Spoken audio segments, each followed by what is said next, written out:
Hello and welcome back to another Demis Hellen tutorial. This is my top 5 free compression plugins for trance production. Links to all respective plugin download pages are in the description, so you can find them down there, and be sure to subscribe for more trance related topics. First up is Mullet, and I would describe this as an epic transient processing compressor, and it has very subtle saturation. So let's just have a quick listen and then we'll just quickly walk through some of the main features.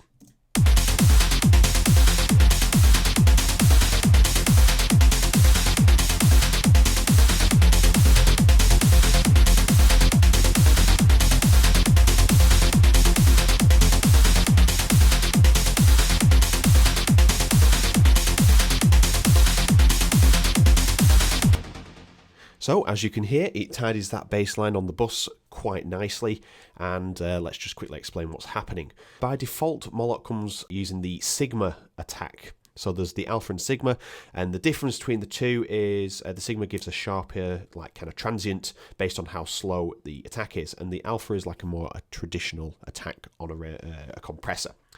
So it's set to Sigma, so I can kind of capture those transients of the mid basses that are active in this track.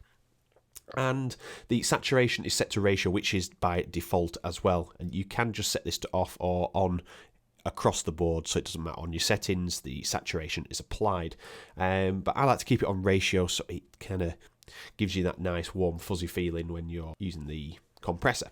There's a few different things that you can use. We've got the modes that's different on here, so you get stereo, 2 mono, mid side, all that sort of stuff. So you've got all these different processing techniques that you can use to compress your signals. So we won't go into detail on what they do, but in a future video we'll start looking at some of those features. It boasts a high pass filter as well, so you can filter out the low end. So if you switch that to on, you can filter out below 100 Hz, 200 Hz, 250 is the maximum, or 260. It also comes packed with other features such as dry mix feature, so you can do some parallel compression, upsampling features, and the mid scoop and limiter. The mid scoop comes in very handy for bass lines because you can start dipping out a little bit more of the mids, but using compression and a bit of saturation on there. It sounds really nice. Or you can boost them. Next we have the DC1A3.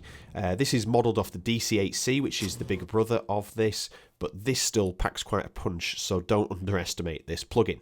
So you have the input and output gains only, and that's combined with 4 switches, which is deep, relaxed, dual mono, and negative. Deep is a high pass filter to stop unwanted low frequencies triggering the compressor, and then you have relaxed, which offers peak and RMS compression. So to put more simply, it's just used for a snappier transient similar to the Sigma attack switch on Mullet. Dual mono gives you control over the left and right channels of compression. This is not really a feature that as an electronic music producer I use, but I can demonstrate this still in a later video. And finally, negative is like a really hard hitting compression with negative features. So let's have a listen to this and let's see what it sounds like.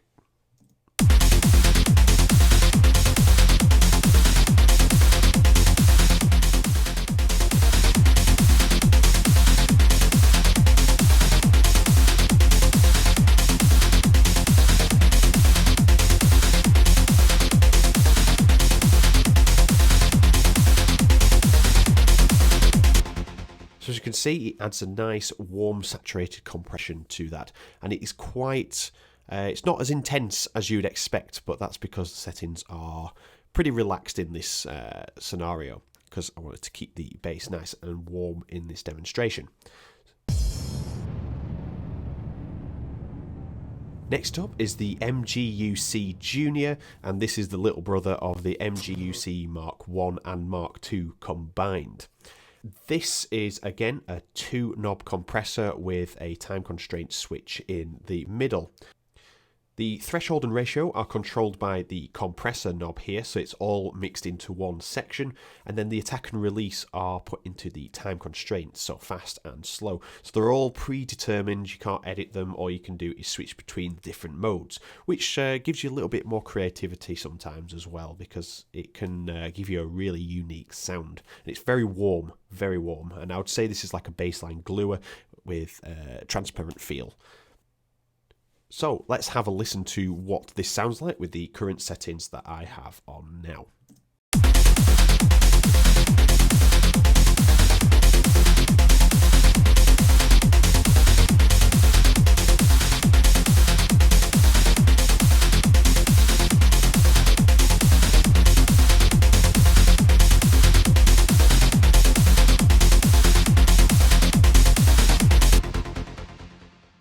So you can hear it's doing its compression job, and it is adding and bringing up the lower volumes because it's compressing the top peaks.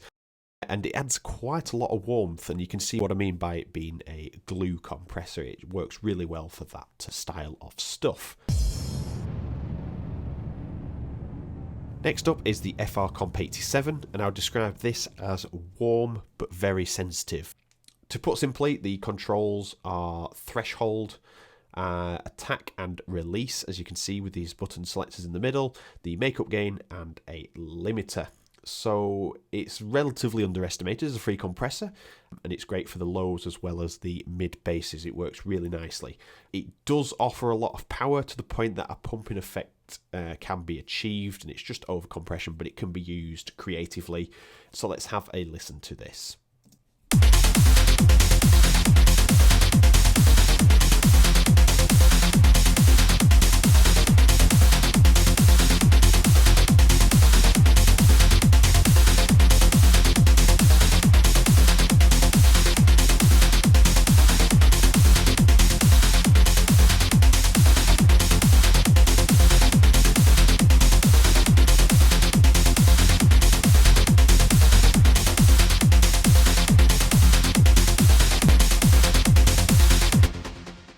As you can see there, I just changed the threshold, and you can hear how much compression it applied, and I only just turned it a smidge.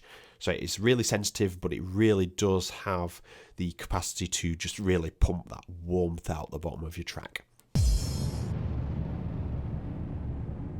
And last but not least, we have OTT from Xfer Records. How can we leave this one out? For having no price tag on it at all is ridiculous. I would describe this as a presence increaser, and it's just like a hyper transient compressor. It's absolutely nuts. So it offers like a unique approach, which is upwards and downwards compression, and you can push this micro beast pretty far. So you'll be pretty familiar with this one anyway. Depth is your mix knob, essentially. Time is your release. Gain in and out are self-explanatory. Then you have your high, mid and low EQ section here, which you can control the intensity of, and then you have gains for the respective bands as well as your upwards and downwards compression knobs. There is a lot more to explain about this plugin, but to put simply, you can either get this compression right or horrendously wrong when not used correctly, because it is very, very powerful when it comes to changing the upwards and downwards compression and having these gain knobs. They're quite, again, sensitive, but it gives you a really, really good final sound when used right. So it's great for mid-bass sections and synth lines, in my opinion. So let's take a listen, and we'll switch it on and off like we've done with the other ones, and you'll just hear how the track sounds totally different.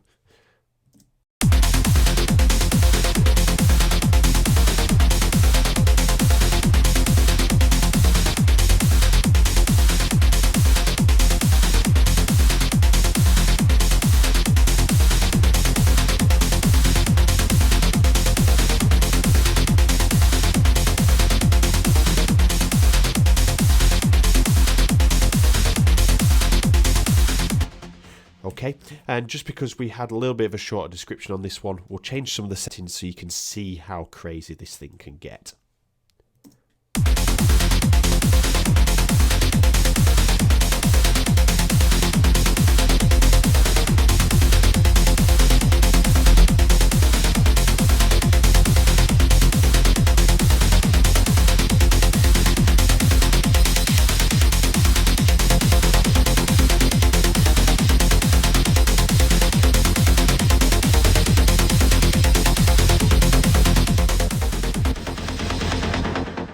So you can see how sensitive it is, but how good it can be. I only increased the mid presence in the initial preset, that I set up. And turn the highs down and turn the lows down a little bit as well, just to increase that mid section a little bit better, if that's what you wanted to achieve. And that is the end of this video. If you are going to download any of these free compressors, or already have some of them, or all of them, let me know in the comments below and let me know which one is your favourite. If you haven't already, hit the like button and also the subscribe button, hit the bell icon for all, and you'll see my every upload, which are Monday, Wednesday and Fridays. So thank you very much for watching, and I will see you in the next video.